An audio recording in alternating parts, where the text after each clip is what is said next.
Imagine a man standing alone in a quiet garden, the kind where the world feels like it's holding its breath. Morning sun spills through the leaves, painting golden streaks across his weathered jacket. A light breeze tugs at the fabric, rustling it softly, and in his hands he cradles nothing but a chipped mug of tea. No phone buzzing in his pocket, no keys jangling, no shadow of a mortgage or a sleek car looming over him. His entire life, everything he calls his own, fits into a single backpack, 9.6 kilograms of pure, unfiltered freedom. This is Theo. But rewind a decade, and you wouldn't know him. Back then, he wasn't this guy sipping tea in peace, watching the world wake up. No, he was a man in a tailored suit, brokering deals in gold and diamonds, surrounded by a fortune most of us only dream of touching. Here's the twist, though. The day he lost it all, every last dime, he didn't break. He smiled. Why? Because for Theo, losing everything wasn't the end of the road. It was the first step down a new one.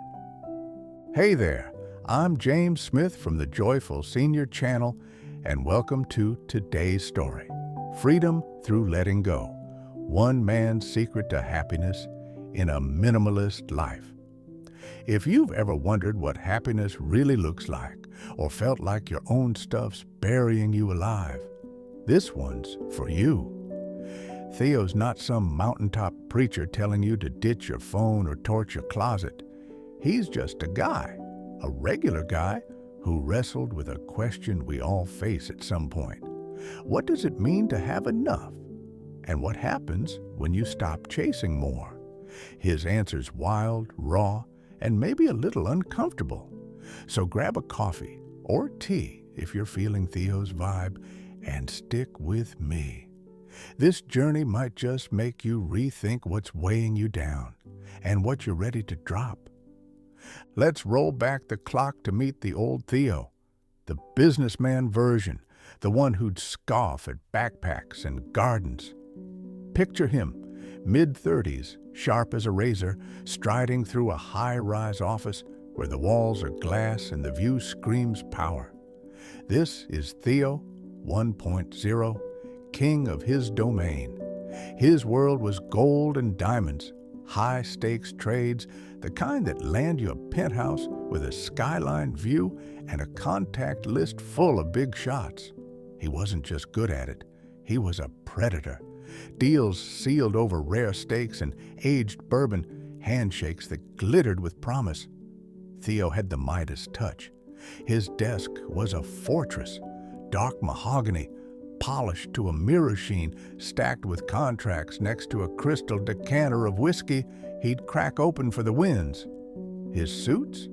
Tailored to perfection. Charcoal gray, crisp white shirts, cufflinks flashing in the light. If you saw him then, you'd think, this guy's got it made. And on the surface, he did. That office was his throne room, floor-to-ceiling windows stretched out over the city, letting him gaze down like some modern titan. His phone never stopped. Calls from Dubai at dawn, suppliers in Johannesburg at lunch, brokers in London after dark, gold bars, diamond lots, commodities that could flip fortunes with a single wire transfer. He thrived on the rush. The adrenaline of a deal locking in, the clink of glasses in a smoky bar after hours, it fueled him. He'd lean back in his leather chair, skyline glowing outside, and feel untouchable. Untouchable, but not unburdened.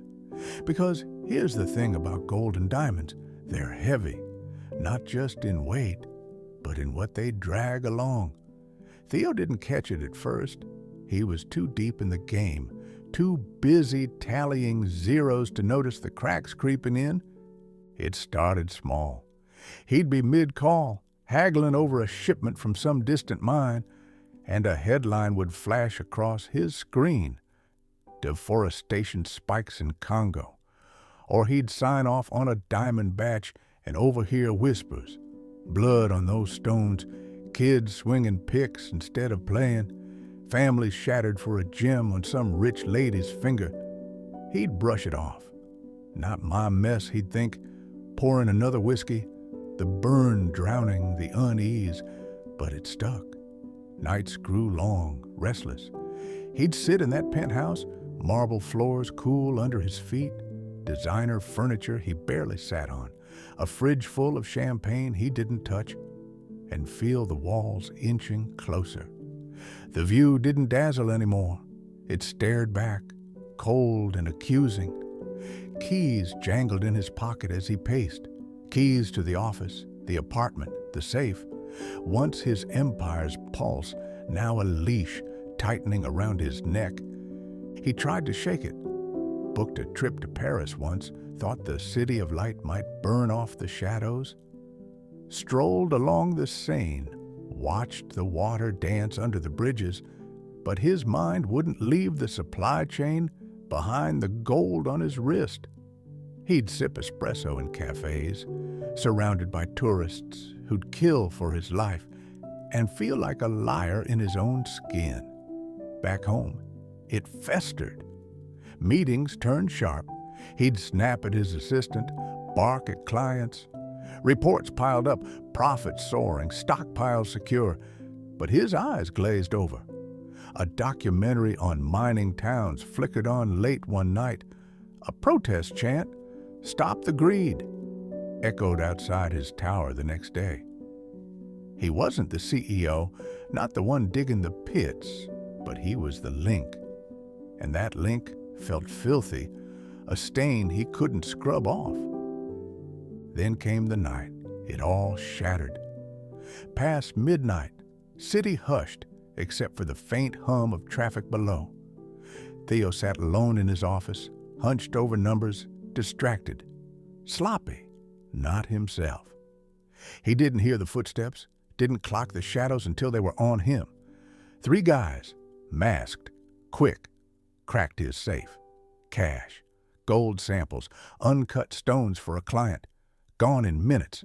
He didn't move, didn't shout, just stood there, heart hammering, watching his empire bleed out onto the carpet. Cops swarmed in later, lights flashing, questions barked. But when they left and the silence settled, something shifted. He didn't rage or collapse.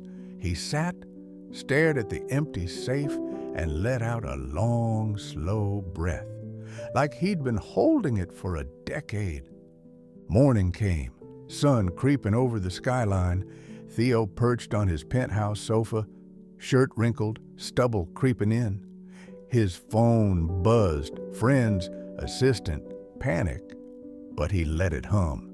He grabbed an old duffel from the closet, started tossing in clothes, shirts, jeans, socks. Then he stopped, laughed, short, sharp, like he'd caught the punchline to a joke no one else got. "What am I doing?" he muttered.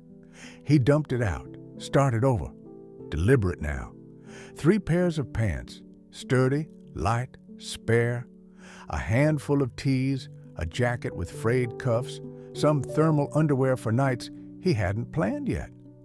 Zipped it, 9.6 kilos he'd learn later, and slung it over his shoulder. No suits, no Rolex, no polish. He glanced at the penthouse, marble, crystal, flat screen, and walked out.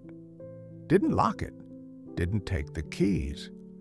Downstairs, the city churned, horns blaring, people rushing. He grabbed a coffee with his last few bucks, sat, and watched. This is mine now, he thought, not the drink, the choice. Friends freaked. "You're throwing it away," one yelled over beers. His mom sobbed on the phone. "You had everything." His brother snorted at the backpack. "This isn't real life." Theo didn't fight back. "It's not for you," he said. "It's for me." He wasn't judging their hustle, their knickknacks, their SUVs. He just didn't need it anymore. The backpack wasn't a stunt. It was a tool. He traded the penthouse for a couch, then a hostel, then the road. No plan, just motion, like a kite cut free. Months later, he's in a new groove. No alarm, just the soft hum of dawn wherever he's landed, a tent, a bunk, a patch of grass. He unzips that pack, 3 pants, a few shirts, a jacket, thermals, no silk, no leather. Props! He calls the old stuff shrugging. He doesn't miss them. Mornings he squats by a campfire, water boiling in a dented pot he bartered for, scoops in loose tea, pours it into a chipped mug. That sip? Pure gold? Not the kind he traded, the kind that warms your bones. He sits, sun climbing, birds chirping, breeze whispering. I used to chug coffee between calls, he says. Now I taste this. Then there's the gardens, his new kingdom. He drifts, picks up gigs, lands at a community plot one day, green and wild. It's honest, he says, sweat beading. You put in, you get out. Sun warms his back, earth smells alive. He steps back, sees the growth, and that's his win. No bonus, just a moment that fits. These joys, a mug, a patch of dirt, hit deep because there's no noise drowning them out. Less noise, more everything, he says. What's your 10 things? Jot them in the comments. I'm curious what you'd keep. But Theo's not just trimming. He's giving.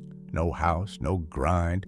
He trades work for what he needs, rolls into a town, fixes a farmer's fence for cornbread and a barn cot, patches a widow's roof for potatoes and a God bless, hauls wood for a family, gets a blanket and a hearth spot. I don't own a house, he says, but I've got 100 homes. It's not about stuff. It's about the thread tying him to people. Gardens are his heart, though. Kneeling in soil, coaxing tomatoes or garlic, he hums. Some tune from nowhere. A garden's heaven, he says, squinting at dusk. It's peace. He's not clocking hours for cash. He's planting something that'll feed someone, sometime. That's enough. When'd you last give without tallying? Drop it below. I want to know how it felt. Then came the mirror. Coastal town, salty air. A friend's tip leads him to a psychologist's cluttered office. She listens. Robbery, deals, gardens. Then hands him a mirror. Look, 40 minutes. He squirms, mind spinning, old safe, old guilt. 20 minutes, it's heavy. Suit guy fading. 30, his eyes lock. Not running from, running to. The guy with dirt on his hands, not diamonds. Happiness isn't out there, he says later. It's how you see yourself now. He's not broken. He's here. That stare showed him he's already who he wants to be.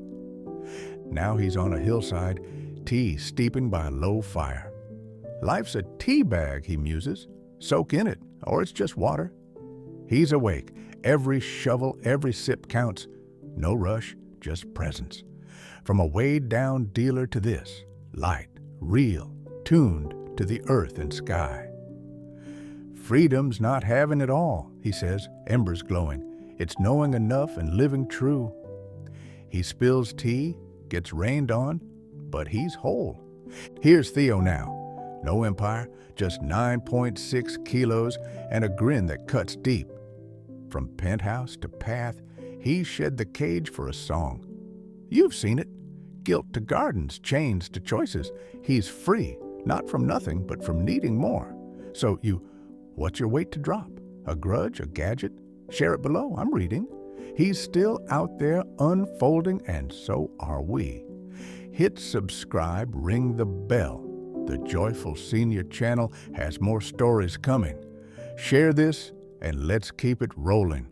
See you next time.